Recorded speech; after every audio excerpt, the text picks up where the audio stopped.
ഉണ്ട്. ശരീരം കേടായിട്ട് അത് ഫ്രിഡ്ജിൽ വെച്ചതിൻ്റെ കളറാണ് അങ്ങനെ വന്നത്. നല്ലതായിട്ട് വളർന്നതാണ്. പൂഞ്ഞിട്ട് കളയാം.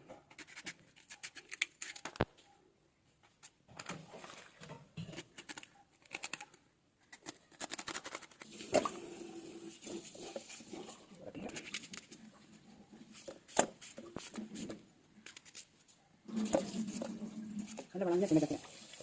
ചീമച്ചക്ക അരിഞ്ഞ് വിളക്കിയിട്ടുണ്ട്. നമ്മൾ കുറച്ച് തേങ്ങ എടുത്തിട്ടുണ്ട്. തേങ്ങ നന്നായിട്ട് മൂപ്പിച്ചെടുക്കാം കേട്ടോ. ഓക്കെ, തേങ്ങ നന്നായിട്ട് മൂത്തിട്ടുണ്ട്. ഇനി ഇതിലേക്ക് കുറച്ച് മുളക് പൊടി ഇട്ട് കൊടുത്തിട്ടുണ്ട്. ഇനി കുറച്ച് മല്ലിപ്പൊടി ഇട്ട് കൊടുക്കാം. നന്നായിട്ടൊന്ന് മൂപ്പിച്ചെടുക്കാം. മുളക് പൊടി മല്ലിപ്പൊടിയുടെ പച്ചമണമൊക്കെ മാറി നന്നായിട്ടൊന്ന് മൂത്ത് വേണം. കുറച്ച് ജീരകം ഇട്ട് കൊടുത്തിട്ടുണ്ട്. ചെറിയ ജീരകം, കുറച്ച് പെരിഞ്ചീരകം, കുറച്ച് വെളുത്തുള്ളി ഇട്ട് കൊടുക്കുക. അത് നന്നായിട്ട് നരച്ചെടുക്കണം. ആദ്യം നമുക്ക് നന്നായിട്ട് പൊടിച്ചെടുത്തതിന് ശേഷം കുറച്ച് വെള്ളം ഒഴിച്ച് നരച്ചെടുക്കാം. പാൻ വെച്ച് കുറച്ച് ചൂടായിട്ടുണ്ട്. അതിലേക്ക് കുറച്ച് വെളിച്ചെണ്ണ ഒഴിച്ച് കൊടുക്കാം. നമുക്ക് നമ്മൾ ചീമച്ചക്ക കറി വയ്ക്കാൻ വേണ്ടി കുറച്ച് ചുവന്നുള്ളിയും സവാള എടുത്തിട്ടുണ്ട്. അപ്പോൾ നമുക്ക് നന്നായിട്ട് വഴറ്റിയെടുക്കാം. കടുക് ഇട്ട് കൊടുത്തിട്ടുണ്ട്.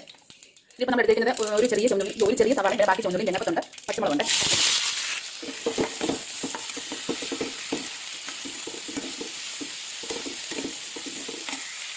മഞ്ഞൾപ്പൊടി.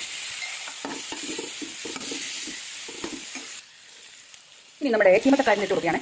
ഉള്ളി നന്നായിട്ടൊന്ന് വറ്റേണ്ട കാര്യമില്ല, ജസ്റ്റ് ഒന്ന് വറ്റെടുത്താൽ മതി. അപ്പോൾ ഓക്കെ, ചീമച്ചക്കയിൽ ഇട്ട് കൊടുക്കാം. നമുക്ക് അരപ്പൊടി ഇട്ട് കൊടുക്കാം. ഇത് വേവാൻ വേണ്ടിയിട്ടുള്ള വെള്ളം ഒഴിച്ച് കൊടുക്കാം. ഇത് ഗരം മസാലയാണ്. കുരുമുളക്, കുറച്ച് ഉപ്പ് കൂടി ഇട്ട് കൊടുക്കാം. ഇനി നന്നായിട്ടൊന്ന് മിക്സ് ചെയ്ത് കുറച്ച് കറിവേപ്പില ഇട്ട് കൊടുക്കാം. ഇനി നന്നായിട്ട് തിളച്ച് കഴിഞ്ഞ ശേഷം അടച്ചു കൊടുക്കാം.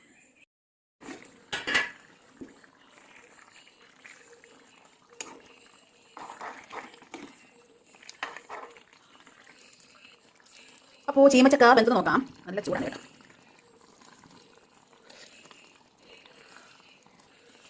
വെന്തിട്ടുണ്ടേ. അപ്പോൾ നമ്മുടെ ചീമച്ചക്ക കറി നന്നായിട്ട് വെന്തിട്ടുണ്ട്. നമുക്ക് ഇതിലേക്ക് കടുക് വറുത്തൊഴിക്കണം. ചീനച്ചക്ക വെച്ച് കൊടുത്തിട്ടുണ്ട്. അതിലേക്ക് കുറച്ച് എണ്ണ വെച്ച് കൊടുക്കാം. എണ്ണ നന്നായി ചൂടായിട്ടുണ്ട്. നമുക്ക് കടുക് ഇട്ട് കൊടുക്കാം. പിന്നെ വേണ്ട ഒരു 3 പച്ചമുളക് ഇട്ട് കൊടുക്കാം. ഇതൊന്ന് ഇളക്കി ഇതിലേക്ക് നമുക്ക് കുറച്ച് കറിവേപ്പില കൂടി ഇട്ട് കൊടുക്കാം.